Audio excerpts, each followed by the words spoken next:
আলহামদুলিল্লাহ রব্বিল আলামিন ওয়াসসালাতু ওয়াসসালামু আলা আশরাফিল আম্বিয়া ওয়া খাতামিল মুরসালিন নবিয়িনা মুহাম্মদ ইবনে আবদুল্লাহ ওয়া আলা আলিহি ওয়া আসহাবিহি আজমাইন আম্মা বা'দ। আল্লাহ তাআলা শুকরিয়া যে আমরা আমাদের এই শিক্ষা প্রতিষ্ঠানের শিক্ষার্থীদেরকে কেন্দ্র করে আমরা একত্রিত হতে পেরেছি। আলহামদুলিল্লাহ। শিক্ষার্থীদের বা আমাদের সন্তানদের ছোটবেলা থেকে তাদের চোখের সামনে যা কিছু থাকে সব কিছুই তাদের স্কুল, সব কিছুই তাদের শিক্ষা অর্জনের জায়গা। একটা সন্তান, একটা শিশু যখন ছোটোবেলা থেকে জন্ম নেয়, তারপরে তার বাসা, তার স্কুল, তার বাসা থেকে সে শেখে, তার পরিবার থেকে সে শেখে, এবং যে বিদ্যালয়ে আসে সেখান থেকেও সে শেখে। এই সামগ্রিক পরিবেশই তাকে শিক্ষা দেয়, তার মূল ফাউন্ডেশনটাকে গড়ে তোলে। এই সব কিছু মিলেই তার মূল ভিত্তিটা গড়ে তোলে। তো যে কারণে এটা খুবই গুরুত্বপূর্ণ যে আমরা কিভাবে তাদেরকে গড়তে পারছি, তাদের রুচিটাকে কিভাবে আমরা তৈরি করতে পারছি, তাদের পছন্দটাকে আমরা কিভাবে গড়তে পারছি, তাদের ভালো লাগার জায়গাগুলো কি হচ্ছে, সে কোন বিষয়গুলো শিখে বড় হচ্ছে।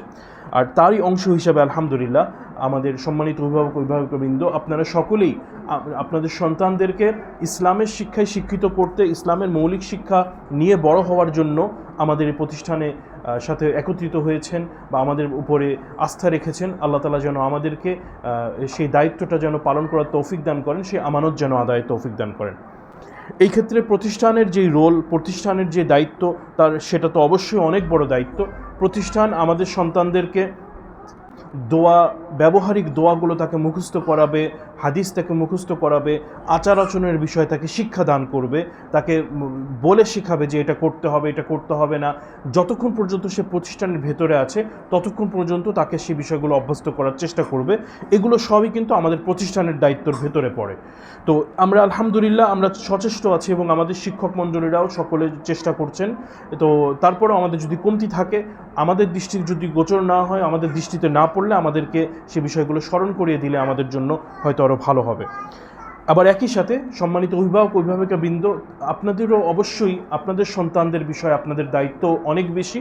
যেহেতু সন্তানরা মাদ্রাসা বা শিক্ষালয় বা বিদ্যালয়তে আমাদের এখানে কয়েক ঘন্টা ব্যয় করেন, 3 ঘন্টা 4 ঘন্টা 5 ঘন্টা ব্যয় করেন, এবং এরপরে বাকি দিনগুলো তার বাড়িতে কাটান, পরিবারের কাছে কাটান। এবং এই পরিবারের কাছে শিক্ষাটাই হচ্ছে সন্তানের সবথেকে বড় শিক্ষার জায়গা। তো যে কারণে পরিবারের কাছে যতক্ষণ সে থাকছে, আমার এখানের শিক্ষা এবং তার পরিবারের ভেতরে সেটার প্র্যাকটিস যদি একসাথে সিমিলার থাকে, তাহলে তার জন্য বেড়ে ওঠাটা অনেক সহজ হবে।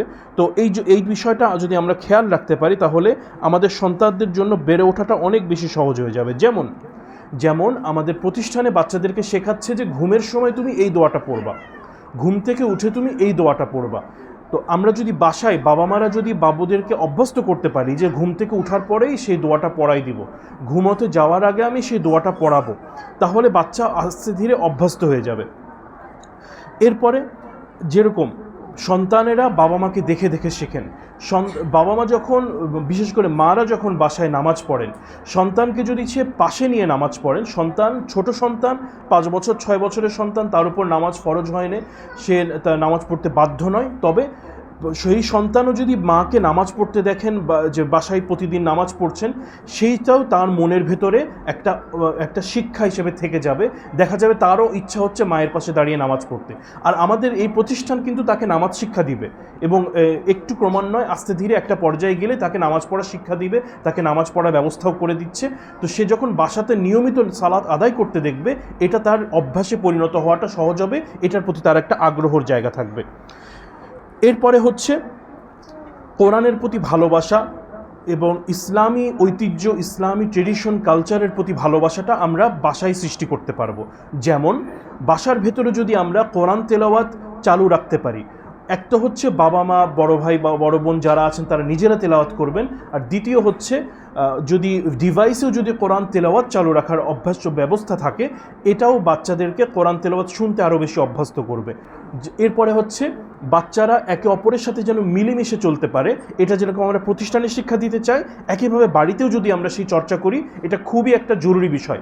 কারণ বাচ্চারা যেরকম 5টা বাচ্চা খেলা করছে, আমরা যদি তাদেরকে শেয়ার করে খেলা করার অভ্যাস করতে থাকি, অর্থাৎ কাড়াকাড়ি করবে না, একে অপরের নিয়ে এই টিম ওয়ার্ক করে টিম হিসাবে তারা খেলা করবে বা শেয়ার করে খেলা করবে, এটা যদি বাবা মা শেখায় বাচ্চাদের জন্য শেখাটা সহজ হয়। আর এই অভ্যাস যদি সে গড়তে পারে, এটা তার জন্য সারা জীবন একটা বড় অ্যাসেট হয়ে থাকবে এবং এর মাধ্যমে সে একজন ভালো মানুষ হিসাবে গড়ে উঠতে পারবে।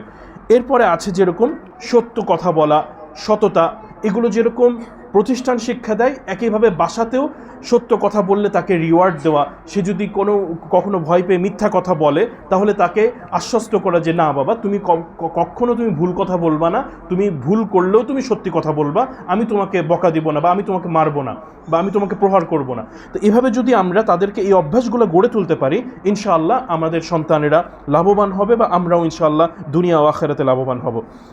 তো আলহামদুলিল্লাহ, আজকে আমরা কিছু বিষয় নিয়ে আলোচনা করলাম, প্রাতিষ্ঠানিক কিছু বিষয়, নিয়ম কানুন এবং এই সমস্ত কিছু বিষয় এর আগেও আলোচনা হয়েছে। আল্লাহ তাআলা আমাদের তৌফিক দান করেন, আমিন।